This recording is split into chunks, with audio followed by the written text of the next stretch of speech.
थे, जो पैसे बचे थे बच्चों की किताबों बच्चों के खाने के लिए लेके आए थे। और जब आगे बढ़े भीड़ को चीरते हुए पास में गए तो वहां पर बैठी महिलाओं ने जैसे चादर हटाई, चेहरे से चादर हटाई, बाबा साहब का शरीर कपकपा गया। हाथ में जो सामग्री खाने के लिए लिए थे छूट गए। बाबा साहब अपने बच्चे की लाश के पास बैठ कर रोने लगे कि जिस बच्चे के लिए मैं खाने के सामग्री लाया हूँ वो बच्चा जीवित नहीं है। वो थोड़ी देर बाद अंदर जाते हैं, बाहर आते हैं। जिम्मेदार लोगों ने कहा कफन के पैसे हो तो दीजिए। बाबा साहब कोट पैंट की जेबों में हाथ डालते हैं, बचे हुए पैसे से बिस्किट टॉफी ले आते हैं, इसलिए पैसे नहीं थे। फिर अंदर जाते हैं, रमाबाई अंबेडकर के कंधे पर सर रखकर रोने लगते हैं कि मैं कितना भागा पति और पिता हूं कि अपने बच्चे को कफन देने के लिए मेरे पास पैसे नहीं। रमाबाई अंबेडकर अपने पति को समझाती हैं, कहती बाबा साहब आप पढ़ने गए थे, कमाने नहीं गए थे। कमाने गए होते तो मैं जीत करती, पढ़ने गए थे, पढ़ाई में कोई आमदनी नहीं होती है, इसलिए जो बच्चा मर गया उसकी चिंता मत करिए, उसके लिए रोइए ना। वो बक्से के पास जाती है, साड़ी को निकालती है, फाड़ करके अपने बच्चे गंगाधर को लपेट कर दे देती।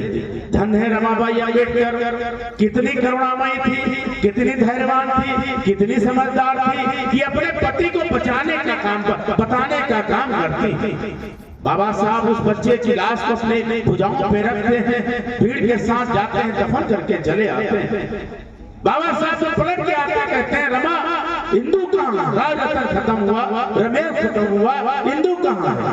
रमाबाई अंबेडकर पैर पकड़ के रोने लगती है, कहती है जिस समय आपने पैसे मंगाए थे दवा के लिए मैंने पैसे रखे थे, खाने के लिए भेज दिया, वो दवा के अभाव में खत्म हो गया, मुझे माफ करना। बाबा साहब उनके इस त्याग को देखकर और रोने लगते हैं। और उसके बाद थोड़ी देर के बाद साहू जी के पास जाता था। आखिरी में जो आखिरी बच्चा है राज रतन अंबेडकर 1932 में सम्मेलन के लिए रवाना होते हैं और उसको तेजी से बुखार होता है, उसकी सांसें थमती हैं। बाबा साहब तैयार होकर चलते हैं, रमाबाई अंबेडकर पैर पकड़ के रोने लगे, कहती बच्चे की बीमार है, बीमारी अवस्था में आप कहाँ जा रहे हैं। उन्होंने कहा 32 की गोल में सम्मेलन है, आखिरी सम्मेलन में जा रहा हूं, इसका दवा इलाज करा लेना। 3 बच्चे जा चुके हैं, 1 बच्चा जीवित है, अगर भाग्य में होगा तो जीवित रहेगा, नहीं होगा तो चला जाएगा, लेकिन हम करोड़ों बच्चों को के अधिकारों का हनन नहीं कर सकते हैं। और कहते हैं जाके दवा इलाज कराओ। रमाबाई अंबेडकर वैद्य की तरफ बढ़ते हैं, उधर सांसें बढ़ती हैं, बच्चे की सांस टूट जाती है, जाके गेट से बताते हैं कि बच्चा खत्म हो गया। बाबा साहब अगर रास्ते में हो तो बुला लाइए। उनके बड़े भाई बंदरगाह पे पहुंचते हैं, जहाज छूटने वाला होता है, कहते हैं अम्बेडकर रुको, तुम्हारा राज रतन खत्म हो गया, अंतिम संस्कार। बाबा साहब की आंखों से आंसू की धार बहती है, एक तरफ समंदर है, एक तरफ उनकी आंखों में दुख का समंदर है, आंखों के पानी समंदर के पानी से टकराता और कहते हैं यदि मैं लौट कर चला गया भाई क्या बेटा जीवित हो जाएगा। रमाबाई अंबेडकर की बात याद आती है, कहते लौट कर चला गया तो क्या बेटा जीवित हो जाएगा। कहते नहीं जीवित तो नहीं होगा। तो कहा जीवित जाने से नहीं होगा, लेकिन मैं अब लंदन नहीं गया तो करोड़ों लोग इस देश के जो कुर्मी काची गढ़िया तेली तंबोली नाई भुंजी कहा लोहार सुनार साग सैनी मोरे कुशवाहा हैं, जो चमार पासी नटगढ़ बढ़िया हैं, ये हजारों करोड़ों जो संख्या में जातियां हैं, जातियों के चक्कर में दबाए जाते हैं, अधिकारहीन हैं, उनके हजारों की संख्या में रोज मौत होती है, वो मर जाएंगे। उनको जिंदा करने के लिए, उनके अधिकारों की लड़ाई लड़ने के लिए मुझे जाना जरूरी है।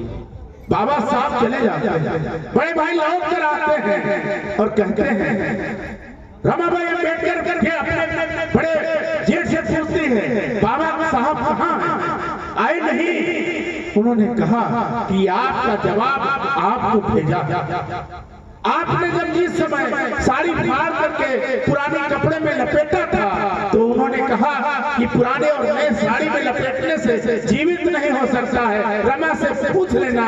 रमा ने बताया था, रमा ने हमको ज्ञान दिया था। उस ज्ञान के माध्यम से हम रमा को प्रश्न उत्तर दे रहे हैं कि मेरे आने से बेटा जीवित नहीं होगा, जाने से करोड़ों, न जाने से करोड़ों लोग जीते जी मर जाएंगे।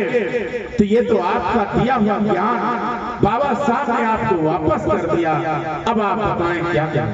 रमाबाई अंबेडकर की आंखों से बहता हुआ आंसू, बहती हुई धार रुक जा, कहती कोई गए तो गए बेटा, गया तो गया, लेकिन करोड़ों लोग जो अपने अधिकार न जाए और वो अपने बेटे को, अपने जेठ को दे देती, अंतिम संस्कार हो जाता।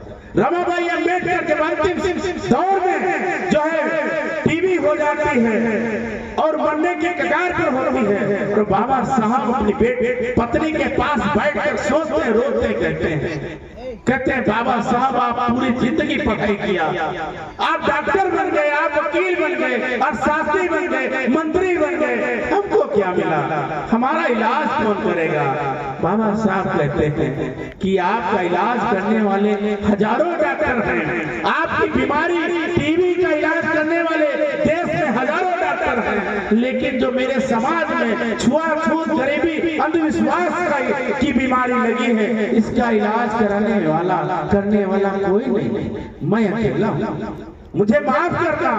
बाबा साहब अपनी पत्नी के पैर पकड़कर रोते रहते हैं और रमाबाई अंबेडकर अपनी सांस तोड़ देती हैं। धन्य है आज का दिन, उनको समर्पित है आज की